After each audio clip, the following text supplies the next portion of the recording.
V9 live news కి స్వాగతం. నేను రేవతి. ముందుగా ముఖ్యాంశాలు.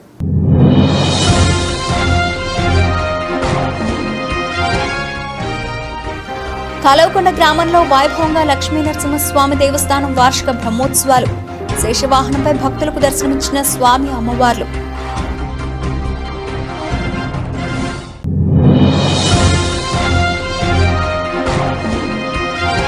గూడూరులో నేత్రపర్వంగా జరిగిన శ్రీ చెన్నకేశవ స్వామి దేవస్థానం వార్షిక బ్రహ్మోత్సవాలు. స్వామివారికి విశేష అలంకరణ, ప్రత్యేక పూజలు జరిపిన ఆలయ అర్చకులు.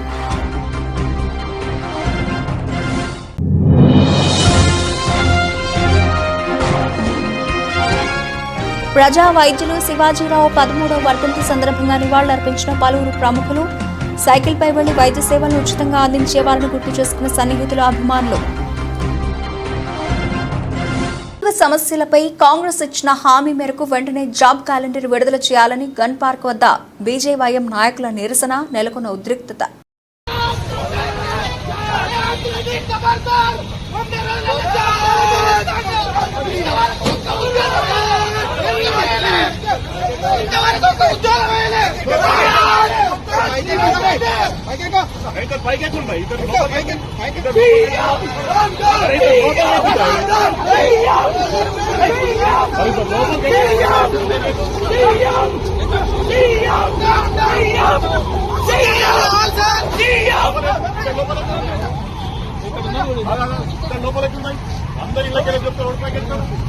ప్రభుత్వం వచ్చిన తర్వాత 100 రోజుల్లో నిరుద్యోగులకి 4016 నిరుద్యోగ వృత్తి ఇస్తా ఉన్నారు.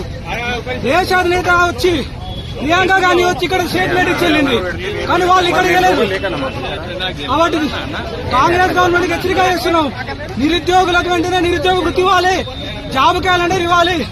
ఉద్యోగ అవకాశాలు కల్పించకపోతే బీజేవైఎం తరఫున ఇదే హెచ్చరిక జారీ చేస్తున్నాం. ఈసారి అరెస్టులుండవు, డైరెక్ట్ గా అసెంబ్లీ ముట్టడం జరుగుతుందని కూడా హెచ్చరిస్తాను. చిలకూరు మండలం కలవకొండ గ్రామంలో వెలిసి ఉన్న శ్రీ లక్ష్మీ నరసింహస్వామి దేవస్థానంలో వార్షిక బ్రహ్మోత్సవాలు వైభవంగా సాగుతున్నాయి. ఉత్సవాల సందర్భంగా దేవస్థానాన్ని విద్యుత్ దీపకాంతులతో అందంగా అలంకరించారు. చిలకూరు మండలం కలవకొండ గ్రామంలో వెలిసి ఉన్న శ్రీ లక్ష్మీ నరసింహస్వామి వారి దేవస్థానంలో వార్షిక బ్రహ్మోత్సవాల్లో భాగంగా స్వామి అమ్మవార్లు విశేషాలను శేషవాహనంపై భక్తులకు దర్శనమిచ్చారు. మంగళవాద్యాలు, కోలాటాలు, బాణసంచా వెలుగులతో స్వామి అమ్మవార్ల పల్లకి సేవ, మాడవీధి ఉత్సవం వైభవంగా నిర్వహించారు. భక్తులు స్వామి అమ్మవార్లను దర్శించి తీర్థ ప్రసాదాలు స్వీకరించారు.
పట్టణంలోని కరణాల వీధిలో ఉన్న శ్రీ చెన్నకేశవ స్వామి దేవస్థానంలో వార్షిక బ్రహ్మోత్సవాలు వైభవంగా జరుగుతున్నాయి.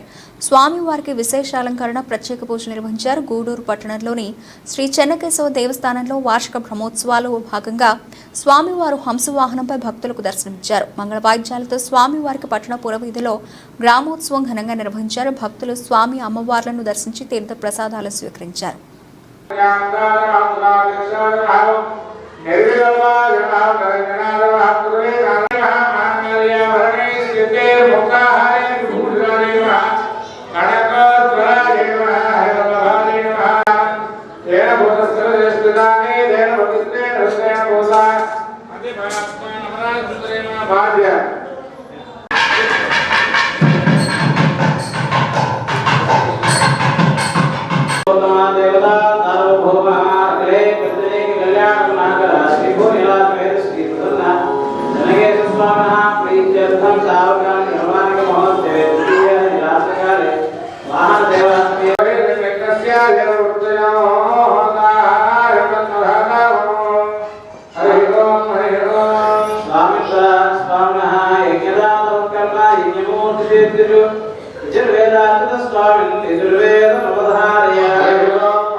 తిరుపతి జిల్లా కోట మండలం కోట పట్టణానికి చెందిన దివంగత ప్రజా వైద్యులు శివాజీరావు 13వ వర్ధంతి సందర్భంగా పలువురు ఆయనకు నివాళులర్పించారు. కోటలోని దాదరాయిగుంట సమీపంలోని శివాజీరావు నివాసం వద్ద వర్ధంతి కార్యక్రమాన్ని నిర్వహించారు. కార్యక్రమానికి హాజరైన శివాజీరావు సన్నిహితులు, అభిమానులు చిత్రపటానికి పూలమాలలు వేసి ఘన నివాళులర్పించారు.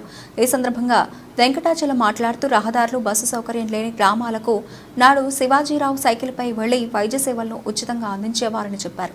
కోట మండలంలో ప్రజలకు ఉచిత వైద్యం అందించేందుకు శివాజీరావు అనేక పోరాటాలు చేశారని, అలాంటి మహనీయుని స్మరించుకుంటూ సేవా కార్యక్రమాలు నిర్వహించేందుకు కృషి చేస్తున్నట్లు వారు తెలిపారు. ఈ కార్యక్రమంలో చిట్టమూరు శ్రీనివాసులరెడ్డి, వేణుగోపాల్, ఆకుపాటి సుధీర్, రమేష్ రెడ్డి, డాక్టర్ రమణయ్య, చిట్టిబాబు శెట్టి, సీనయ్య, షఫీ, శివకుమార్, పుల్లయ్య, రామచంద్రయ్య, మునిరాజా తదితరులు పాల్గొన్నారు. ఈరోజు మనం ప్రతి సంవత్సరం వర్ధంతి జరుపుతూనే ఉన్నాం. ఇప్పుడు అక్కడ కూడా మన హాస్పిటల్లోనే జరుపుకున్నాము. కానీ అక్కడ జరిపినాం, అక్కడ కూడా జరిగింది. ఇప్పుడు కూడా నేను అక్కడికి పోయి వచ్చాను. ఇక్కడ కూడా ఏంటంటే ఈయన అభిమానంతో ఈ కొట్లేకి వచ్చి మన మెకానిక్ సేనయ్య గారు 27 సంవత్సరాలు అయింది ఈ కొట్లేకి వచ్చి. ఆయనకు అభిమానంతో సార్ ఇక్కడ మన దేవుణ్ణి పెట్టుకొని, ఆయన దేవుడు అంటాడు ఆయన అప్పుడప్పుడు, ఇక్కడ మనం మాలేసి ఒక ఫంక్షన్ చేస్తాం సార్ ఆ రోజు అన్నాడు. సంతోషం. అది పోయి లేని కూడా అడగమన్నాను, అడిగాడు. అట్లే సేనయ్య అన్నాడు. సంతోషం. కానీ ఈయన గురించి చెప్పాలంటే ఈయన మొట్టమొదట, ఈయన నాకు ఫ్రెండ్ హై స్కూల్ నుంచి, మొట్టమొదట నడిచి పోయి పేషెంట్ల దగ్గర పోయి వైద్యం చేశాడు. తర్వాత కొంతకాలానికి నేను సైకిల్ దొక్కుపోతుంటే ఆయనకి ఎక్కి వచ్చి ప్రజలకు వైద్యం చేశాడు. తర్వాత ఒక మోఫెడ్ ఒక వాహనం కొన్నాడు, దాంట్లో పోయి వైద్యం చేశాడు. ఉమ్మడి నెల్లూరు జిల్లా నాయుడుపేట పట్టణంలో శ్రీ శ్రీ శ్రీ పోలేరమ్మ తల్లి అమ్మవారి జాతర జూన్ 4వ తేదీ ఎన్నికల కౌంటింగ్ జరగనున్న నేపథ్యంలో నాయుడుపేటలోని ఎన్ఎస్ఆర్ కాలనీ, వినమాల ప్రాంతాల్లో ఎలాంటి అవాంఛనీయ సంఘటనలు జరగకుండా ముందుగానే డీఎస్పీ శ్రీనివాసరెడ్డి అవేర్నెస్ ప్రోగ్రాం ఏర్పాటు చేశారు. సమస్యాత్మక ప్రాంతాలుగా ఉంటున్న ఈ ప్రాంతాల్లో ప్రజలు ప్రశాంతంగా జాతరను, ఎన్నికల కౌంటింగ్ను జరిపించుకోవాలని, ఎటువంటి హింసాత్మకమైన సంఘటనలు జరగకుండా ప్రజలు ఉండాలని, ముఖ్యంగా యువత ఎలాంటి గొడవలకు, వివాదాస్పదమైన చర్యలకు పాల్పడకుండా ఉండాలని డీఎస్పీ శ్రీనివాసరెడ్డి తెలియజేశారు.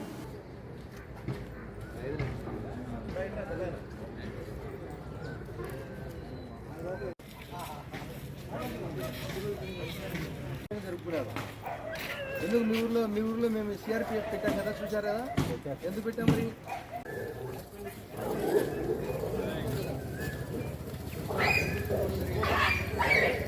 కావాలి కదా, ఎవరు మీలాంటి వాళ్ళే కదా, వాళ్ళకి ఇద్దరంటే గొడవ అవుతుంది అయినా ఇద్దరు ఉంటే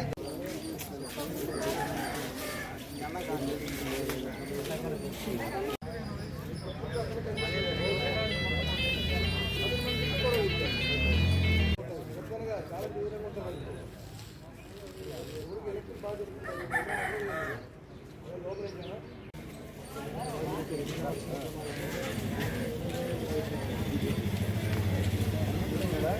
కౌంటింగ్ జరుగుతుంది కదా 4వ తేదీ ఏదో ఒక ఫలితం వస్తుంది కదా మీకు ఇంకోటి ఏంటంటే మళ్ళీ మీకు జాతరగానే ఉంటుంది ఈ నెల కానీ రేపు నెల కానీ జాతరగానే ఉంటుంది ఉంది కదా అడుగుకుంటారు కదా ఎవరైనా గొడవ జరిగితే ఏమవుతుంది ఇంకా 10 ఏళ్ళు నిషేధం చేస్తారు కలెక్టర్ గారు ఆర్డర్స్ ఇస్తారు నిషేధం ఎండోమెంట్లు జరపరు విలేజ్ యాడిపల్లి టౌన్లో అంటే గొడవలు దిగుతారు ముందు ఇల్లే గొడవలుకుంటారు కేసుల్లో కానీ ముందు మీరే ఉంటారు ఏదైనా పెట్టుకోండి ప్రశాంతంగా జరుగుతున్నప్పుడు పోలీసులు సహకరిస్తారు బందోబస్తు ఇస్తారు సహకరిస్తారు అట్లా కాకుండా గొడవ జరిగి మీరంటే కాదు మన కాన్స్టిట్యూన్స్ అంతా ఈ మండలంలో 6 విలేజ్లు ఇలాంటి విలేజ్లు కొంతమంది ఇంతకుముందు గొడవలు జరిగినట్టు ఇంతకుముందు మీకు ఆ అభిప్రాయం ఉంది హిస్టరీ ఉంది.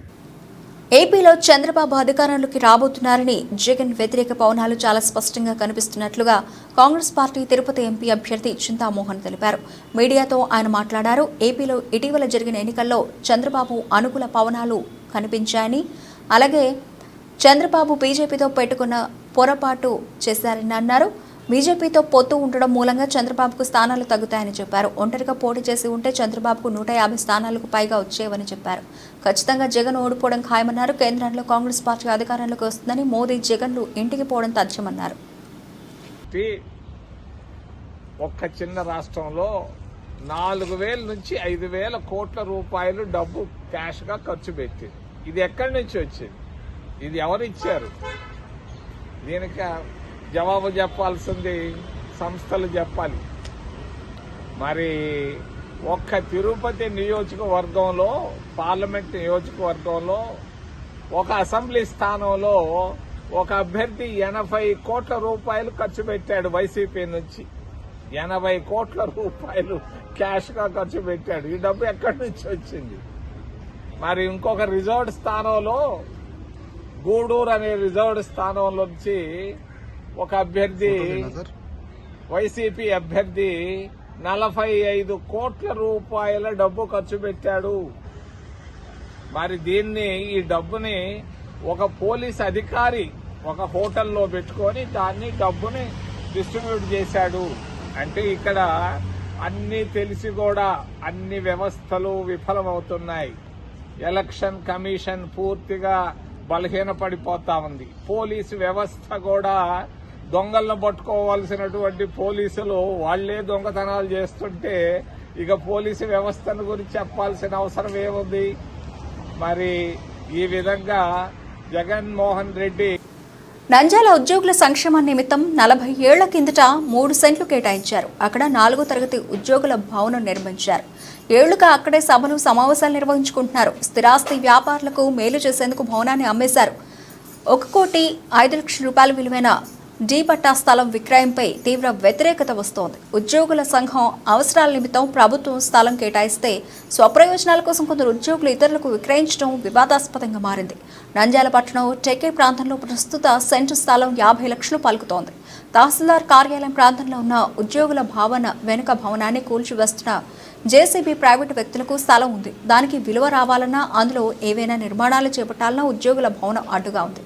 దాన్ని తొలగించుకోవడానికి ప్రైవేట్ స్థలం వ్యక్తులు చాలా కాలం నుంచి యత్నించారు. భవనాన్ని ఖాళీ చేస్తే మరో చోట స్థలం కేటాయిస్తామని మొదట చెప్పారు. ఆ ప్రయత్నాలు ఫలించలేదు. చివరకు నూతన కార్యవర్గం ఏర్పాటైన తర్వాత ఏకంగా భవనంతో సహా ఈ స్థలాన్ని అమ్మేశారు. 80 లక్షల రూపాయల వరకు చేతులు మారినట్లు తెలుస్తోంది. కొనుగోలు చేసిన వ్యక్తులు భవనం కూల్చి వస్తున్నారు. పని పూర్తి కాగానే వేసుకున్న స్థలానికి రహదారి ఏర్పాటు చేసుకుని ఇందులో పెద్ద వాణిజ్య సముదాయాన్ని నిర్మించేందుకు ప్రణాళిక రూపొందించినట్లు తెలుస్తోంది.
నంద్యాల జిల్లా శాంతిరామ్ ఇంజనీరింగ్ కాలేజీలోని ఈవీఎంల స్ట్రాంగ్ రూమ్స్ భద్రతలో భాగంగా జిల్లా ఎస్పీ కె రఘువీర్ రెడ్డిలో కమాండ్ కంట్రోల్ రూమ్ను ఆకస్మికంగా తనిఖీ చేశారు. అనంతరం జిల్లా ఎస్పీ రఘువీర్ రెడ్డి మాట్లాడుతూ ఈవీఎంలను భద్రపరిచిన ఇంజనీరింగ్ కళాశాల వద్ద కేంద్ర పాలకాలు, ఆర్మ్డ్ రిజర్వ్ సివిల్ పోలీసులతో 3 అంచెల భద్రత ఏర్పాటు చేశామన్నారు. భద్రతా సిబ్బందిగా ఉన్న ప్రతి ఒక్కరూ వెపన్ లేదా లాఠీలతో పర్యవేక్షిస్తున్నారు. పార్లమెంట్, అసెంబ్లీ నియోజకవర్గాల స్ట్రాంగ్ రూమ్ల డోర్లకు అదనపు భద్రత నిమిత్తం ఐరన్ గ్రిల్ ఏర్పాటు చేయడం జరిగిందన్నారు. కమాండ్ కంట్రోల్ రూమ్ పర్యవేక్షణ నిమిత్తం వచ్చే అభ్యర్థులు లేదా రాజకీయ పార్టీల ప్రతినిధులు ప్రతి ఒక్కరూ సంబంధిత రిటర్నింగ్ అధికారి గుర్తింపు కార్డుతో పాటు వ్యక్తిగత ధృవీకరణ కార్డును కూడా చెక్ చేసి అనుమతిస్తున్నాము. అలాగే జూన్ 4 కౌంటింగ్ రోజున రాజకీయ పార్టీ అభ్యర్థులు తప్ప మిగతా వాళ్ళందరూ తమ గ్రామాల్లో ఉండాలన్నారు. గ్రామాల్లో కూడా గొడవలు జరగకుండా బీఎస్ఎఫ్, సిఆర్పి బెటాలియన్ ఊర్లో ఉంచడం జరుగుతుందన్నారు. 3 అంచెలో లోకల్ సివిల్ పోలీస్ ఉంటుంది. ప్రతి సెక్షన్ కూడా ఒక డిఎస్పీ ఉంటారు. 44 సెక్షన్ అమల్లో ఉంది. ఎవరు కూడా ఆ దరిదాపులకు రావడం కానీ తిరగటం కానీ చేయడానికి వీల్లేదు గుంపులుగా. ఇది ఒక ఎత్తు. కౌంటింగ్ సంబంధించి ఆ రోజు కట్టుదిట్టమైన ఏర్పాట్లు, బందోబస్తు ప్రణాళిక 44 సెక్షన్ అమల్లో ఉంటుంది. 30 పోలీస్ యాక్ట్ కూడా అమల్లో ఉంటుంది. కాబట్టిగా దయచేసి ఎవరు కూడా కౌంటింగ్ కేంద్రం దగ్గరికి ఎవరు కూడా రావడానికి వీల్లేదు, అనుమతి లేదు. 144 ఇంప్లిమెంటేషన్లో ఉంటుంది. కేవలం సంబంధించిన క్యాండిడేట్స్, ఏజెంట్స్ మాత్రమే వస్తారు. వాళ్ళందరికీ ఎక్కడెక్కడ పార్కింగ్ సదుపాయం అనేది అవన్నీ కూడా తెలియపరచడం జరుగుతుంది. సో వాళ్ళ సెంటర్కి వాళ్ళు కౌంటింగ్లో వెళ్ళి పాల్గొంటారు. మిగతా సామాన్యులు ఎవరు కానీ ఆ సెంటర్స్ వద్దకు రావడం. మహానంది గాజులపల్లి గ్రామానికి చెందిన అల్తాఫ్, అదే గ్రామానికి చెందిన ఇర్ఫాన్ పై గొడ్డలతో దాడి చేసిన ఘటన సోమవారం చోటు చేసుకుంది. మహానంది ఎస్ఐ నాగేంద్ర ప్రసాద్ స్థానికులు తెలిపిన వివరాల మేరకు ఆటో నడుపుతున్న ఇర్ఫాన్ స్థానిక పెట్రోల్ బంక్ సమీపంలో ఉండగా అల్తాఫ్ తన మిత్రులతో కలిసి ఇర్ఫాన్ పై దాడికి పాల్పడ్డారు. గొడ్డలతో తలపై దాడి చేయడంతో తీవ్ర గాయాలయ్యాయి. చికిత్స నిమిత్తం ఇర్ఫాన్ను నంద్యాల ప్రభుత్వ ఆసుపత్రికి తరలించారు. ఇద్దరి మధ్య కొంతకాలంగా వ్యక్తిగత మనస్పర్ధలు ఉన్నాయని పోలీసులు భావిస్తున్నారు. దాడికి పాల్పడిన అల్తాఫ్ పోలీసులకు లొంగిపోయినట్లు సమాచారం.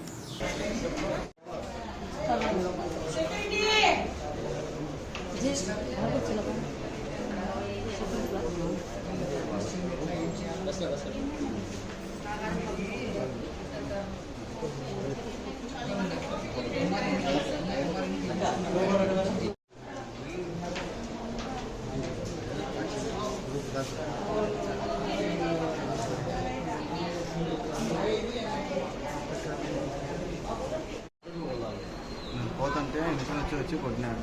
గుడ్డలు తీసుకుని గొడ్డలితో మా పిల్లోడు ఇంటికాడ నుంచి బండి మీద ఒక్కడు పోయినాడు. బయటికి పోయింటే ఆటో నుంచి ఇద్దరు దిగి మా పిల్లోడికి వెళ్తా పనివాడు సామాన్య వాడు కొట్టి నరికినాడు. సార్ కూడా తీసుకుని నరికినాడు. మాకు న్యాయం చేయాలా. మా పిల్లోడికి నరికినారు. బండి మీద పోతుంటే 7 గంటలకి మా పిల్లోడు ఒక్కడు బండి మీద పోతున్నాడు. వాళ్ళు ఆటో నుంచి దిగి సామాన్య వాడు, అల్తా పనివాడు నరికినాడు. మా పిల్లోడికి గొడ్డలు తీసుకుని నరికినారు.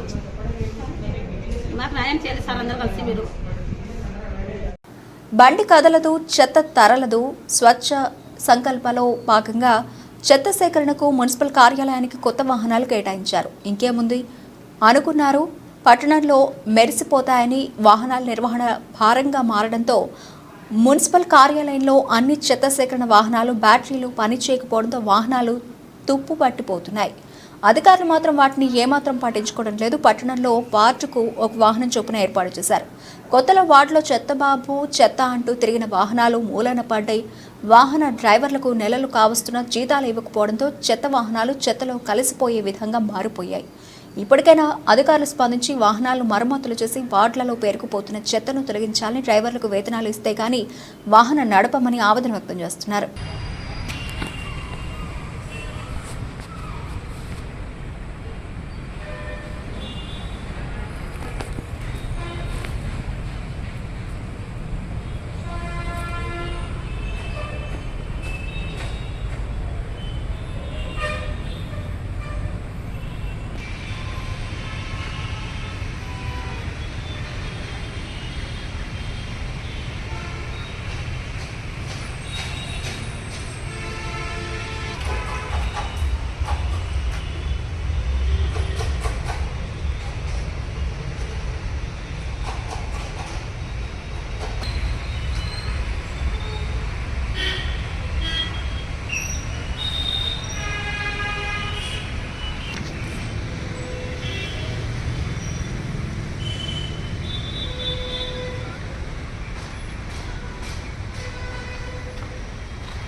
నంద్యాల జిల్లా అయినప్పటి నుండి దొంగతనాలు, దోపిడీలు, మర్డర్లు, భూ కబ్జాలు అధికం అవుతున్నాయని ప్రజలు ఆరోపిస్తున్నారు. నంద్యాలలో బాలాజీ కాంప్లెక్స్లోని ప్రధాన రహదారిలో దొంగతనం జరగడంతో ప్రజలు భయాందోళనలకు గురవుతున్నారు. లావణ్య ఏజెన్సీస్ దుకాణంలో గుర్తు తెలియని దుండగులు తాళాలు పగలగొట్టి లోన ఉన్న సీసీ కెమెరాలు పక్కకు తిప్పి నగదు, కొన్ని తినుబండారాలు, వస్తువులు తీసుకుని పోయినట్లు తెలుస్తోంది. పట్టణంలో దుకాణాలు అన్ని దాదాపు 10 గంటలకే ఆన్లు మూసేస్తున్నారు. రాత్రి సెకండ్ షో వరకు ప్రజలు తిరుగుతారు కాబట్టి ఇబ్బంది ఉండదు. రాత్రి 1 గంట నుంచి 4 గంటల మధ్య దొంగతనాలు జరుగుతున్నాయని తెలుస్తోంది. కేవలం 4 గంటలు పోలీస్ గస్తీ సరిగా లేదని ప్రజలు ఆరోపిస్తున్నారు. గతంలో డీఎస్పీగా, నేడు ఎస్పీగా పనిచేస్తున్న రాజశేఖర్ బాబు దొంగతనాలు నివారించడానికి వేగం అనే కాన్సెప్ట్ పెట్టడంతో పోలీసులు ప్రజల సమన్వయంతో నేరాలు అరికట్టేవారు. ఇటీవల బాలాజీ కాంప్లెక్స్లో తరచూ దొంగతనాలు అధికంగా జరుగుతున్నాయి. పోలీస్ శాఖ రాత్రి వేళలో గస్తీ ముమ్మరం చేయాలని ప్రజలు కోరుతున్నారు. గుళ్ళల్లో అన్ని ఓపెన్ చేసినారు, స్టాక్ లేక అన్ని ఓపెన్ చేసి పెట్టుకున్నారు. అట్లా ఆ డబ్బుల నుంచి అతను ఈరోజు వస్తా అని చెప్పినాడు అనమాట అని కౌంటర్లో పెట్టినా. అది కూడా అంతే.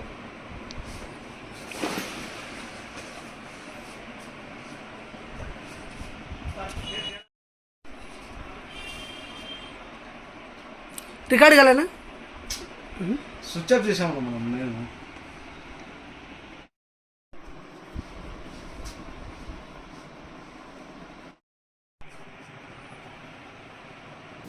ఆళ్లగడ్డ మాజీ మంత్రి అఖిలప్రియ బాడీగార్డ్ నిఖిల్ హత్యాయత్నం ఏవి సుబ్బారెడ్డి ప్రోద్బలంతోనే ఆయన అనుచరులు చేశారని ఆళ్లగడ్డ డీఎస్పీ షర్బుద్దీన్ విలేకరుల సమావేశంలో తెలపడం జరిగింది.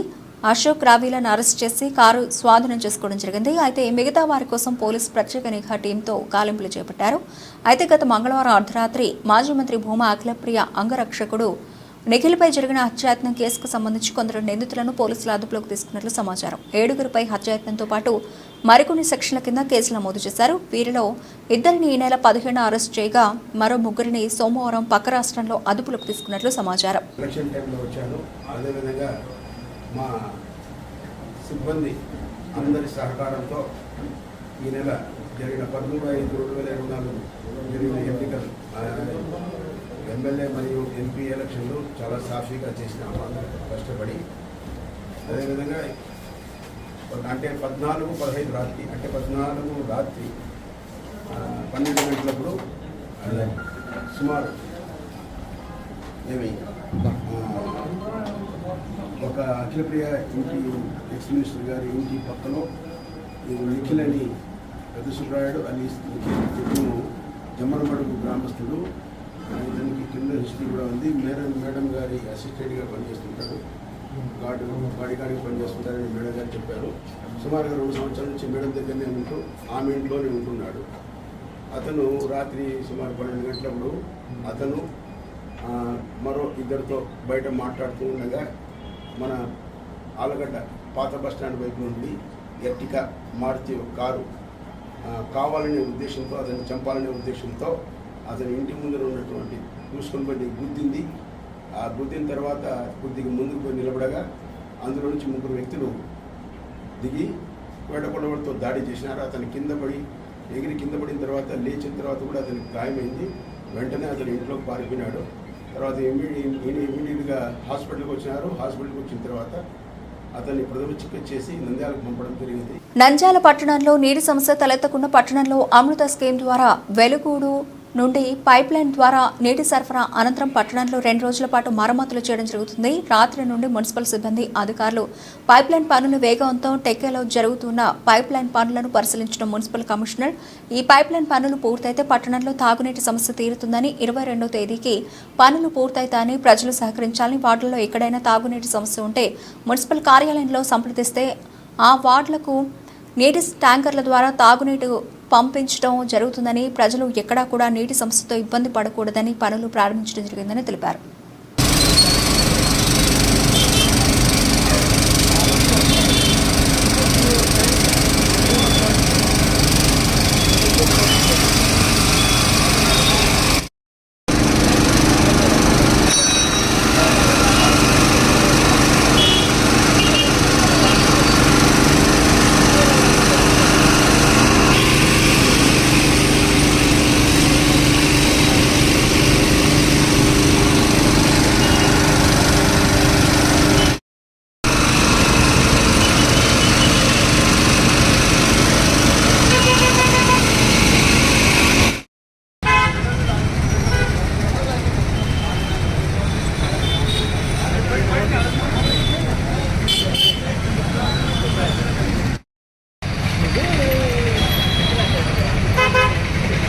నంద్యాల స్థానిక పట్టణంలోని శ్రీ కోదండ రామాలయంలో శ్రీ భగవత్ సేవా సమాజ్ ఆధ్వర్యంలో నృసింహ స్వామివారి జయంతి సందర్భంగా వెలసిన శ్రీ నృసింహ స్వామివారికి పంచామృత విధాన అభిషేకం, విశేష అర్చనలు, మహామంగళహారతి, హాజరైన భక్త క్రేసులకు తీర్థ ప్రసాదాలు అందజేశారు. అదేవిధంగా శ్రీ వెంకటేశ్వర స్వామివారి దివ్య స్వరూపం అష్టదళ పాద పద్మారాధన సేవ నిర్వహించారు.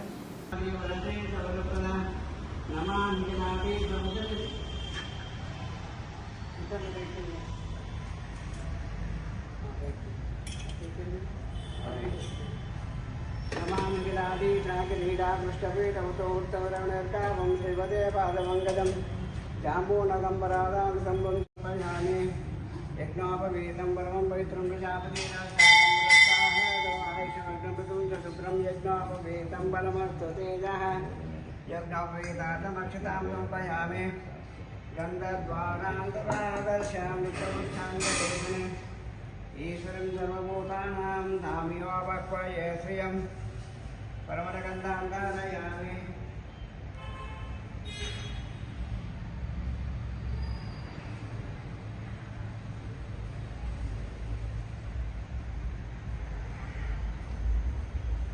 బులెటిన్ ముగించే ముందు హెడ్లైన్స్ మరోసారి.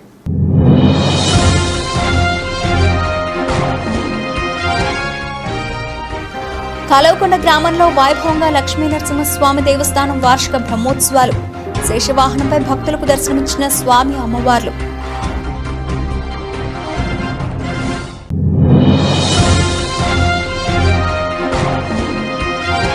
గూడూరులో నేత్రపర్వంగా జరిగిన శ్రీ చెన్నకేశవ స్వామి దేవస్థానం వార్షిక బ్రహ్మోత్సవాలు. స్వామివారికి విశేష అలంకరణ, ప్రత్యేక పూజలు జరిపిన ఆలయ అర్చకులు.